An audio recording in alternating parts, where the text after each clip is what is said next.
Hey, good morning. Patricia Murphy here. It's Saturday. This is Seattle Now. Today we're bringing you the best from the KUOW Newsroom. First, Democrats are working to flip a few Republican seats in the state legislature this year. One of them is in farm country in central Washington. State government reporter Sarah Mises-Tan has this story.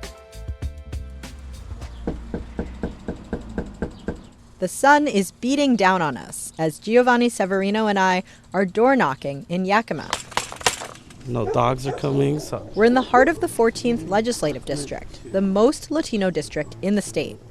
Severino is an organizer with Progreso, a nonprofit dedicated to getting out the Latino vote.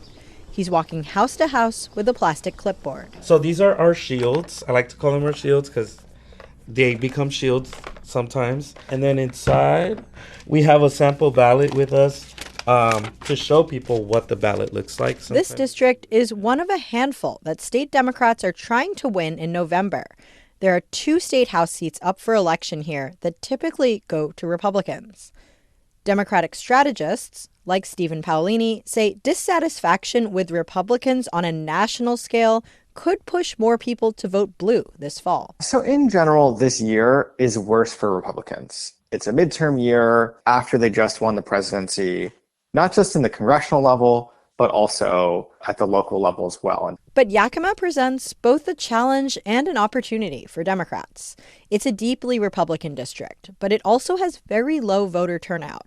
And the fact that it's a Latino majority district, Democrats say is a plus. The Latino community is not loyal to the Democrats. They're not loyal to the Republicans. They're looking for who is going to speak to the issues that they are feeling.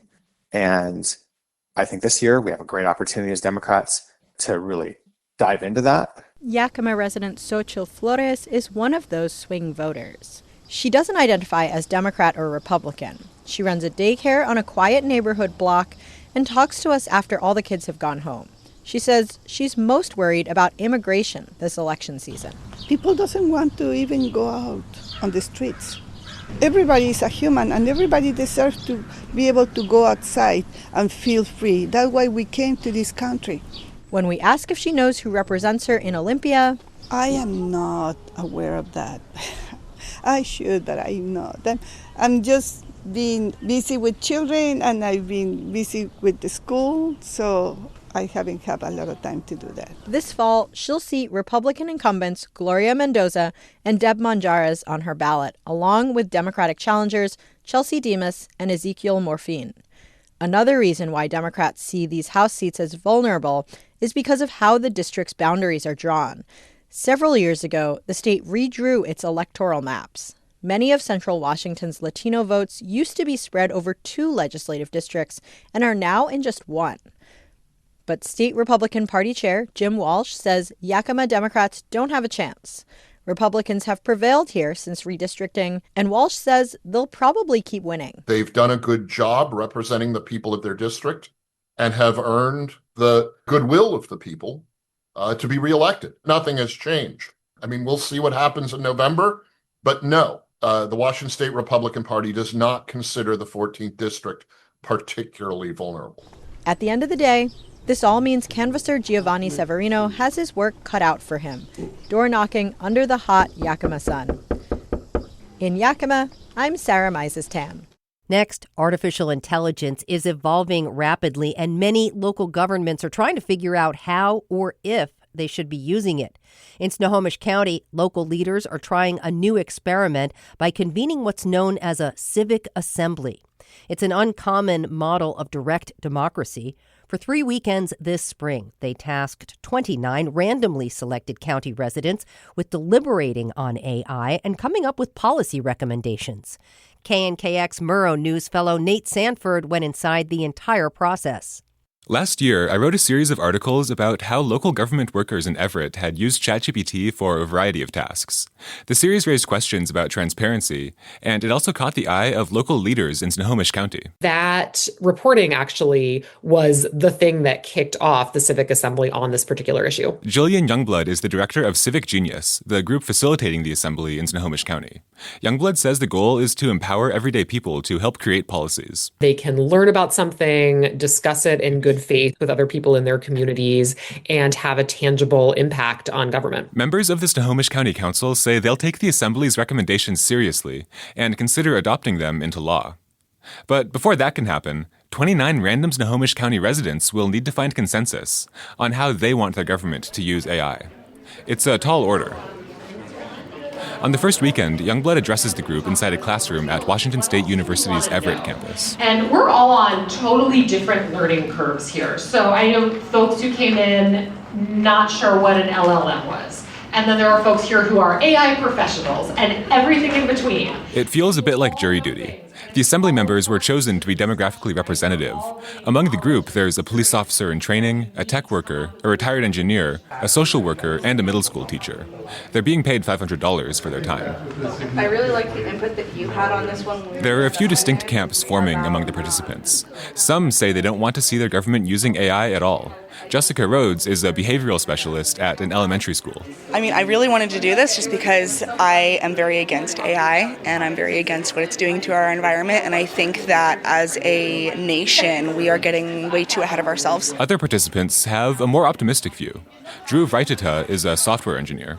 I use AI for my work on a daily basis. So I came in with a very a tech-first mindset to these things. After hearing presentations from AI experts in tech and law, the participants break into groups and start researching how Snohomish County government already uses AI. To allow for candid discussions, I agreed to not use people's names when recording the small group conversations. One group is surprised to learn that the county uses an AI tool called KUOW to assist its 911 operators. So you call 911 and it sends you right into AI? No, but you still talk to a person. Again, 911 operators still answer the phones in Snohomish County, and KUOW just helps them with what to ask during calls. But this group is worried about what would happen if AI replaces operators entirely. Because of emergency, it feels like you'd want to trust a human mind to do it. And there could be implicit bias, because if we're taking in data from medical records, we know that women don't get recognized for having heart attacks for the same records as men.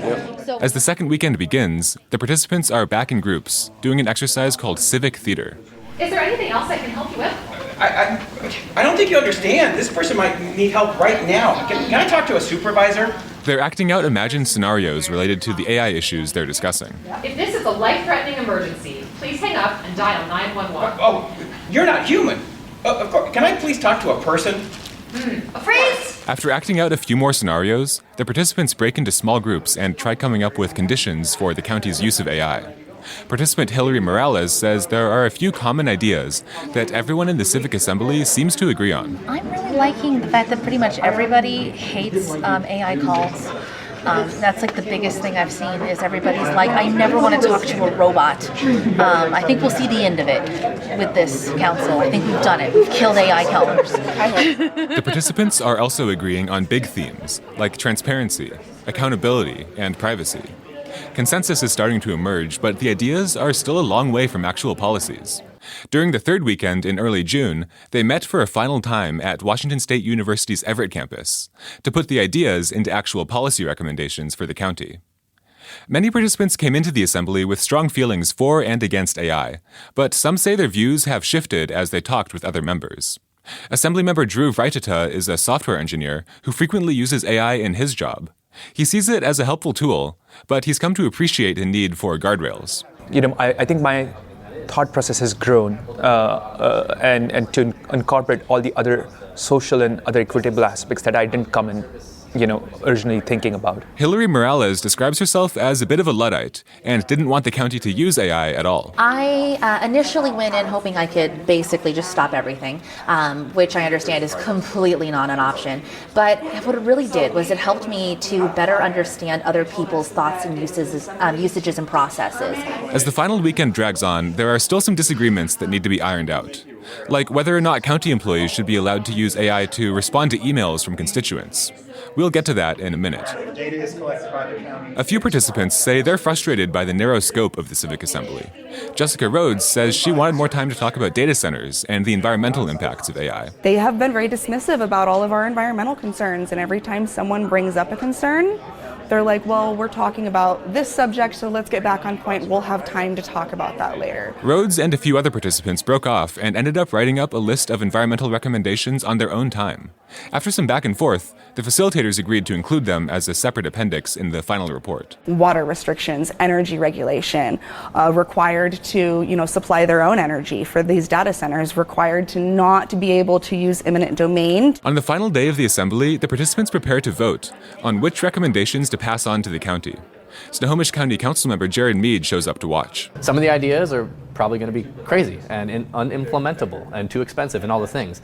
And some of them are going to be awesome ideas that we could not have thought of. Any other questions before we vote? Jillian Youngblood, the lead facilitator, reads off each recommendation as the voting begins. 1.4, the county should only use AI if, after considering the scale of the problem or the efficiency, accuracy, and accountability, the tool is the best solution. Participants use their phones to vote anonymously. Each recommendation needs at least 80% to pass. The recommendation passes. 35 recommendations pass with strong support. The participants decide that county staff can use AI to respond to emails, but they have to disclose it. The group also recommends that the county should ensure humans are always the final decision makers, and make it clear to residents anytime they're interacting with an AI communication system. One recommendation was that the county should not use AI to replace human employees. This did not pass. Participant Jessica Rhodes says there was a lot of debate. There is a really big discussion. The reality is that we can't feasibly justify making employers retain every single employee that they have while also paying for this new, artificial intelligence system that does the job of all of their employees. After voting wraps up, the participants exchange numbers, say goodbye, and take a group photo. One, two, say democracy. Some say they're now planning to attend future council meetings. Assembly participant Theo Moriarty is a middle school teacher. He says he hopes other jurisdictions in Washington will be inspired to try their own civic assemblies. There isn't a lot of trust in America for government and corporations, especially government corporations working together. This sort of thing and the resolutions from it, I think, could go a long way to forming a baseline of trust. The recommendations are now being delivered to the county council for consideration. At least one county council member says the county probably won't be able to adopt all the recommendations, but the hope is that they can turn as many as possible into law. I'm Nate Sanford, reporting. And finally, while many families can access free lunches during the school year, experts say summer creates a hunger gap. Noelle Gasca has more on a King County program that aims to keep kids fed for free. As the afternoon sun beats down, about a dozen kids run through the splash pad and climb the playset at the Highland Park Playground in West Seattle. Just a few feet away, there's a blue pop-up tent and a sign encouraging park-goers to pick up a free summer lunch. 6-year-old Alden Crowley says she comes to the park every day to get one. I don't have that many good snacks at home, actually, and this is basically the only place that has good snacks. It's kind of like a cafeteria, but it's free, and also it's not at school. Alden is able to get her tasty snacks through the free summer meals program. It's a local offshoot of a federal food program dating back to 1968. Any kids between the ages of 1 to 18 in King County can go to a meal site and grab a lunch or snack. There's no registration, ID, or application required. Lunch today is a sandwich, cut-up apple, carrots, and a cheese stick, which Alden has already devoured. Alden cracks open the food container. It's only bread? It's peanut butter and jelly that I have to make the peanut butter. It's like, why do they do this to me? Alden's nanny, Amanda Santos, likes the lunches, even if there is some assembly required. I think the best part is that we can spend the whole day at the park without thinking about what the kids gonna have, because they have healthy meals here, so that's really good. That ease is intentional, says Sarah Seelmeyer, the director of Ending Hunger at United Way King County. She says President Trump's cuts to food benefit programs like SNAP have made it harder for families to pay for food. So we've seen in our state that thousands of fewer children right now are accessing SNAP benefits, and that means that families have less grocery money on a monthly basis, and so families are turning to other resources like the summer meals program to help make ends meet. Last year, the free summer lunch program served about 240,000 meals across King County. Seelmeyer says more immigrant and mixed status families are asking for help accessing these free summer lunches. That may be in part because Trump's One Big Beautiful Bill restricted food rules for refugees and asylum seekers. Not every site is seeing a lineup of kids, though. It's been pretty slow for us at this site since the program kicked off. I think the biggest day we've had was like 6 or 7 meals handed out. That's Dana Tade, the recreation leader at the Garfield Community Center, which is another free summer meal site. Tade has 27 lunches ready to give out on a Friday afternoon, but he hasn't handed a single one out so far.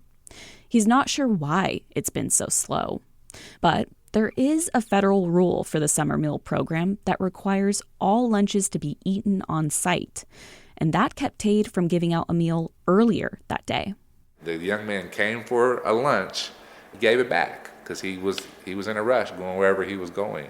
He could have had an appointment or a practice. For me to have to take the food back and him to leave, that just sucks. It doesn't feel good.